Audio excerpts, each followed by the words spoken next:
Britain is a failed society. And in this video, I want to talk about why me and my family not only want to leave, but are starting to plan and prepare for leaving this failed nation. Because the reality is the UK is nothing more than a sinking ship. And let's be real, why would you stay on board a sinking ship? It just doesn't make any sense to me. Don't be a hero. Get off the sinking ship. So why do we want to leave the UK? Well, first things first, taxes are just ridiculous. Taxes are through the roof. They're so incredibly high and at the highest level since, I believe, the Second World War. Not only are taxes through the roof, they've all just gone up again. And to be quite frank and honest with you, I don't see them coming back down anytime soon. What they will likely do is manipulate what are called thresholds in order to push people into higher tax brackets while giving the illusion that they're not putting taxes up. But the reality is taxes are going up, thresholds will go up, which means we will continue to pay more and more taxes. Taxes are also complicated. There's not just a couple, there's numerous different taxes. And then on top of the numerous taxes, you've got to pay tax on money you've already been taxed upon. I'll give you an example. Inheritance tax has just gone up. So you've paid tax multiple times on the money you've earned, but then when you pass away, you die, you give that money to your children. Guess what? The government then taxes that again. So you're paying tax on what you've already been taxed on. You then got value-added tax, VAT. The only value it adds to a product or service is that it costs you more to buy it. Now, you've already paid tax on the money you've earned via income tax. They call it national insurance and PAYE. But then to spend and use that money, you've got to pay tax again.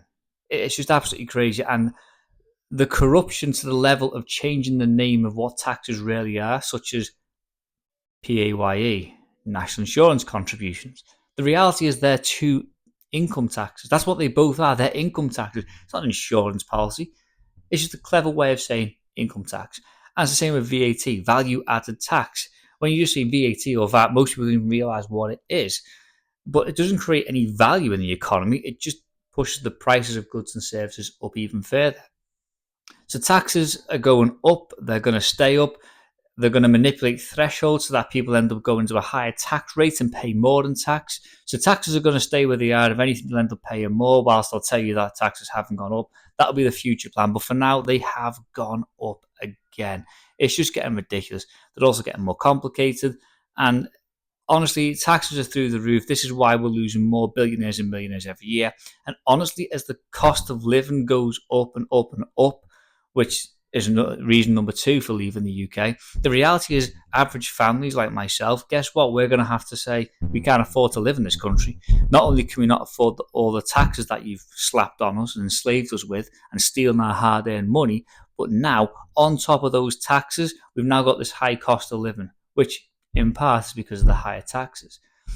So the cost of living is through the roof. They keep saying they're going to try and control it, but the reality is the more they touch it, the worse it gets. This is why I'm more of a libertarian when it comes to economics. But the reality is the cost of living is also through the roof, and there'll be families that will start to pack up and leave as well. So cost of living is reason number two. The third reason is healthcare. Honestly, good luck getting a doctor's appointment. Good luck getting a dentist. You know, people say to me, oh, Britain has a national healthcare service. You don't pay for your healthcare in Britain. Wrong. No. You have to pay for your opticians. You have to pay for your dentist if you can't get an NHS dentist. And the vast majority are not NHS dentists, and they're slowly stopping becoming NHS dentists. Thanks in part to regulation from the government, just throwing it out there. So healthcare is a joke. You need any form of operation or surgery, you're talking a few years on a waiting list, and even then you might not even get good surgery and you could end up having complications. So quite frankly, healthcare is an absolute joke. The NHS, National Health Service, spends more money pushing propaganda than what it does actually treating individual patients. Patient care is not the priority of the NHS. So quite frankly, number three is just the healthcare is absolutely shocking. It's absolutely awful in this country. You know what? They say it's free, but it's no good at being free if you can't have access to the stupid thing. So that's the third reason. And then safety and security. You know, is the UK a safe nation? We have seen time and time again in the news, in the media that's biased, by the way, even they've had to kind of admit, yeah, the UK is no longer that safe. Especially if you go to London, knife crimes through the roof as well. You know, we have laws in this country. Did you know knives are actually illegal in this country? You can't walk down the street with a knife. I mean, You'd have thought that, saying something was banned would prevent that item from being used to murder people. Interesting. Maybe banning things doesn't work.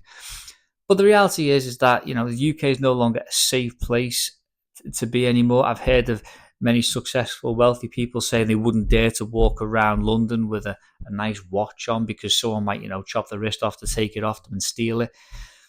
So, you can't even walk down the street down parts of London because someone will go past on a scooter and just snatch the phone off you. But even outside of London, if you come further up north, you've got all these same issues as well. It just doesn't feel like there's true justice in the UK. There's no trust in the police or the justice system, and it just seems to be that criminals are getting away with everything. It's just no longer a safe place to be. And even in places that were considered safe, they're actually starting to see crime increase. So personally, I don't think the UK is a safe nation anymore, especially as we keep getting ourselves involved in foreign wars that have nothing to do with us. And I mean, we're not even safe from people outside the UK, other nations. We're constantly making enemies, and therefore, I just don't think by any level you want to measure it that the UK is safe. I mean, it certainly doesn't feel safe anymore at all.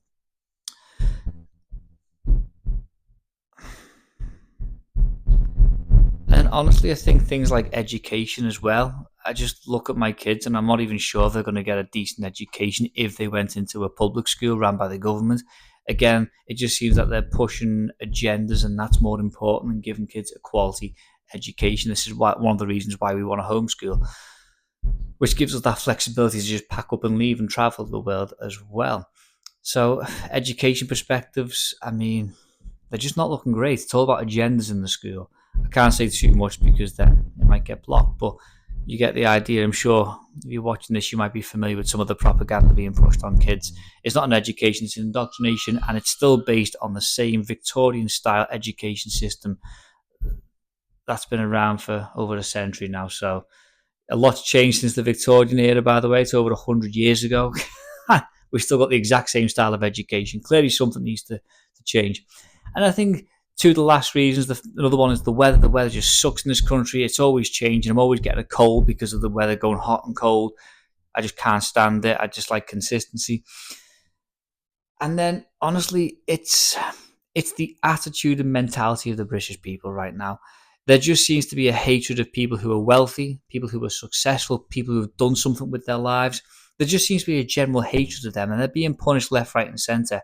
And I'm not even just talking about millionaires and entrepreneurs and those sorts of people who have started their own businesses and have become successful. They are being punished and hated too. And people want the policies that, introduce things like a wealth tax, which punishes them for being successful. I don't agree with it.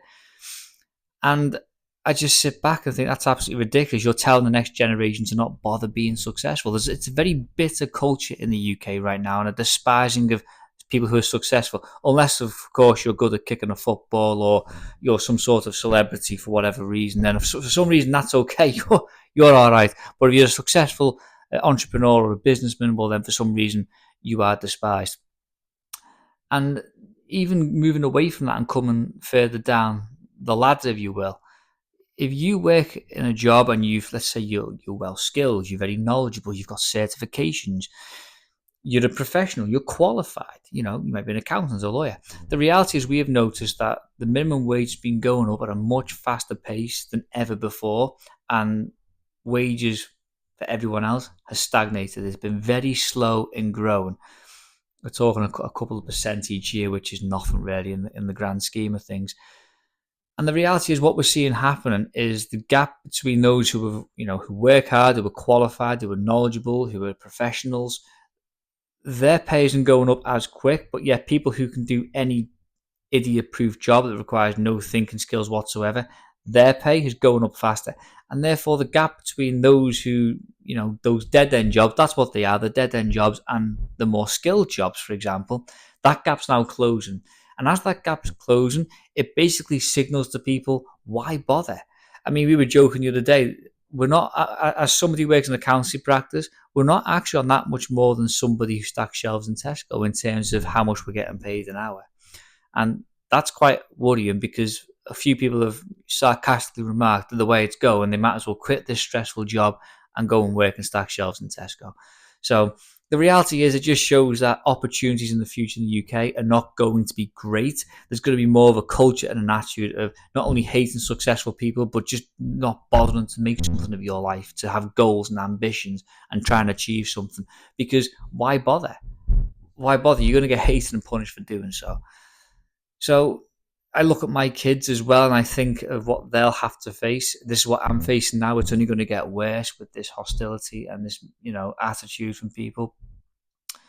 And we just don't want to be here for that anymore. And then as Christians, there's also a bit of a moral issue. There's a huge moral issue, actually, that we have with the UK right now. And all of this is just compounding. And with all the different regulations and laws coming in that take away our freedoms and our liberties, not for a good reason other than the government wants to be more controlling and have more power because it's got a power rush.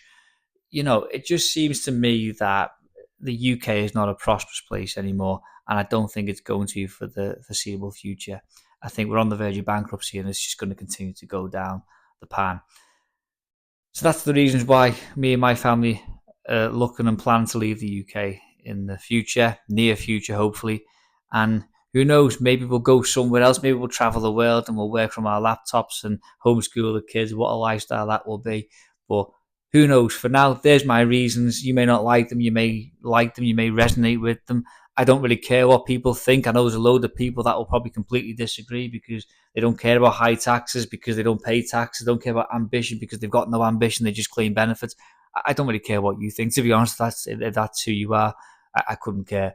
So my priority is to look after my family, and I don't care what other people have to say on the matter. So that's the reasons why I'm looking to leave the UK. I hope you found them interesting, and thanks for watching.